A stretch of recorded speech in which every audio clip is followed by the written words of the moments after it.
Good afternoon, everybody. Thanks for tuning in. John Kelly Profiler, and welcome. Welcome. Today, I want to talk about the severe and horrible tragedy that took place in Perry, Iowa, Perry, Iowa High School. And we had a mass shooting take place up there. We've got 2 dead. We've got the shooter who unalived himself. It's the way you got to say it with YouTube these days, I guess. And then we have a 6th grader who was shot and killed.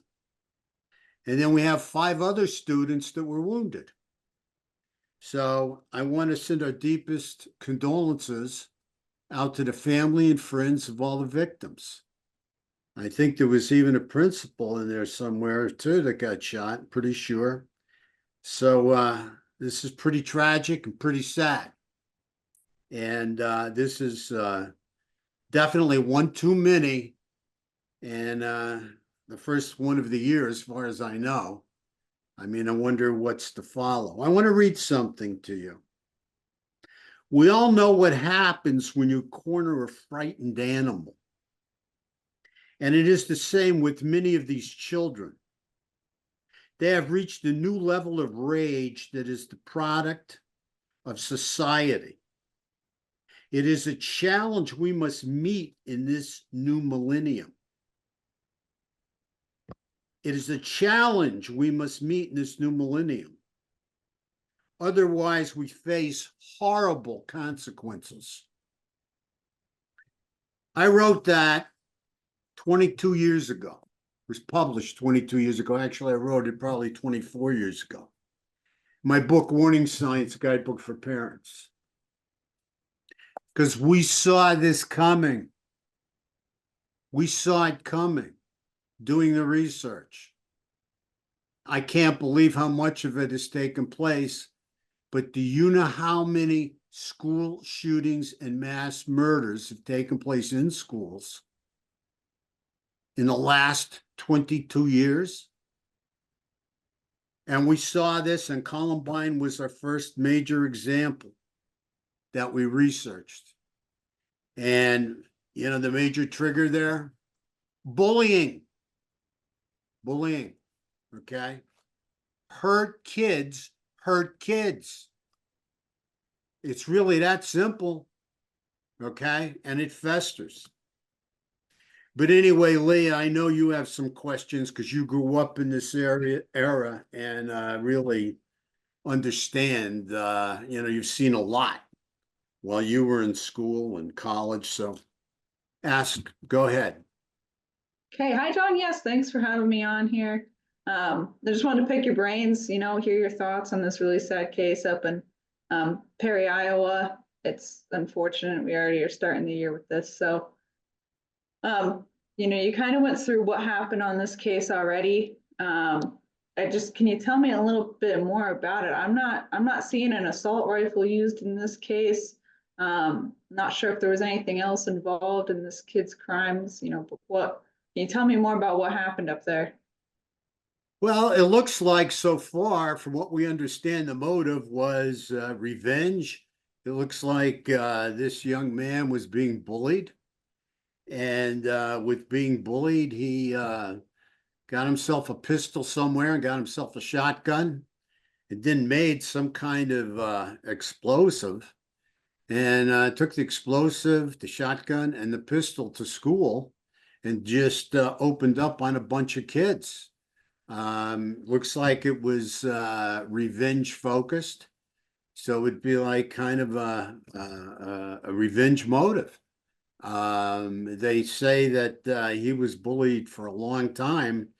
And, as I've always said, sooner or later, things can happen, I mean, hurt kids. Like it just sooner or later somebody will explode. They can't take it anymore. And that's the sad part about this when this explosion takes place. It seems to hit everyone and traumatize everyone. Okay, not only the victims and their families, but the whole school, the whole town. I mean, that is engulfed in this kind of explosive rage, and explosive trauma. Yep. Interesting. Okay, so what would have, you mentioned the bullying, what would have caused this kid to really go off? Are there warning signs? What is the case, or do we even know anything at this point? Well, again, the bullying, I think, is going to be the primary motive, but the warning signs that people need to look out for is somebody, coming home from school and, showing a lot of anger, maybe even seeming sad or depressed, just like they've had a bad day, like a bad day at work, only they've been at school. They're a kid and they had a bad day at school. Maybe somebody starts to isolate. Maybe they're not eating. Maybe they have a problem sleeping. I mean, there's all different things involved in trauma. You have to keep your eyes open. I mean, there's a lot of various symptoms that could take place, from eating disorders to sleep disorders. I'll call it a rage disorder, where people start kicking the dog, beating up on their siblings, exhibiting a lot of anger, bragging about how they're going to get revenge, how they're going to hurt somebody, verbally. And then also you have visually, they could be on the internet posting, threats or posting their rage in some way, shape, or form. So there's a lot of signs parents can watch out for. I was lucky enough to write this book years and years, decades ago, with Brian Karem, best-selling author, really fantastic investigative journalist. I believe he was a producer and worked with John Walsh on John Walsh's show, going back to the day. I mean, he's really been around, and he's written a number of books. Again, his name's Brian Karem, and he told me, he said, it looks like, parenting today is like the lost profession of our generation. Okay.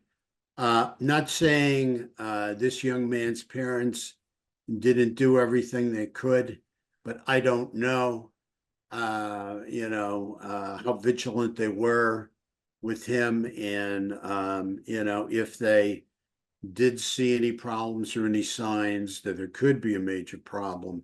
However, this is something that needs to be constantly watched for in the schools. I don't think our schools these days can be safe enough. I think we definitely have to have security, and at the very least, one security guard. But I mean, we have to be cognizant of what is taking place in epidemic proportions, with these mass shootings, in schools throughout the country. And when it comes to this case here, who would you say would be responsible? I mean, do you think anybody knew that this kid was going to take it this far? Is it the parents, the school? Is it just the kid? Other kids? Can you tell me more about this? Well, I think ultimately, he's responsible, but what are all the ingredients that go into the recipe? The recipe for this kind of, mass casualty disaster. Okay. I think we have to look at the bullying, okay, being a major trigger. We have to look at, he was obviously able to fly under the radar, unless, somebody saw some warning signs and alerted the parents or the school. The one thing you really have to understand is usually the first people to know are the kids. And the other kids came forward and said, this young man's been bullied right through grade school into high school. And his sister has been bullied as well. So this is pretty sad, wind up in situation here. I mean, this is one depressed, hurt, angry, vengeful young man. And unfortunately, they are around. And there's a considerable amount of them. And we saw it in Columbine years and years ago. And we saw this possibly getting worse. We never expected it to get to the point that it's at, but it is definitely progressing. There's no question about it. So it's going to take a village here. It's going to take parents. It's going to take the mental health people at the schools. It's going to take the teachers at the schools. It's going to take security at the schools. The parenting has to be really enforced. Kids have to be able to come forward. We put a program together. I wrote up a program called Cool Kids, KOOL. This stands for Kids on Observant Lookout. And what it means is that kids have to feel safe, that they can turn around if they see a classmate or somebody in school acting out in a very strange way that may become extremely violent. See, a lot of kids don't want to talk about it because they don't want to be known as a snitch. They don't want to snitch on somebody in the school, one of their classmates. They're scared that maybe that kid will hurt them for snitching, right? Then you have this whole liability thing where, people are so scared of being sued that maybe they go home and they talk about it with their parents, and they don't have solid facts that, this person's going to act out in a murderous way. But, they seeing some signs and they're saying to their parents, I don't know. I mean, he was, beating up some other kid, or beating up one of his siblings, or kicking the dog or something, and I mean, that's not like him. He's acting in a very, very angry way, or he's posting really angry stuff online, and the parents may say, hey, look don't talk about it. Don't talk about it because we don't want to get sued for slander. So don't say anything. So I'd like to see, the schools have a separate line for kids that are in turmoil, like we brought out in the Cool Project, Kids on Observant Lookout. And, if they see something, they can say something, but they can say it in confidence. They can call it in confidence. Okay? The school is going to respect and keep their anonymity. They're not going to put their names out there so they or their families, could be sued later on for slander, because you got to give the kids a safe place to report this stuff. I mean, there's no two ways about it, or what are they going to do? Call up and say, oh, I think Johnny's going to be a mass murderer, or he's going to kill a bunch of people, and then nothing happens, and then Johnny or his parents sue these people for slander. So it's got to be confidential. You can't have any shortcuts here. Kids, confidentiality has to be respected through a phone call, and especially, it shouldn't be something that's new to the schools, because schools pretty much are under a directive that they have to keep a student's confidentiality. I mean, they have to respect what students say and keep it confidential, usually in a school, unless they think they're going to be in danger to themselves or hurting somebody else. So, it's important to understand this. That the kids need a safe place to report this kind of stuff if they think somebody, one of their classmates or one of their friends, is going off the rails and could becoming you know, explosive, you know, in a murderous kind of way.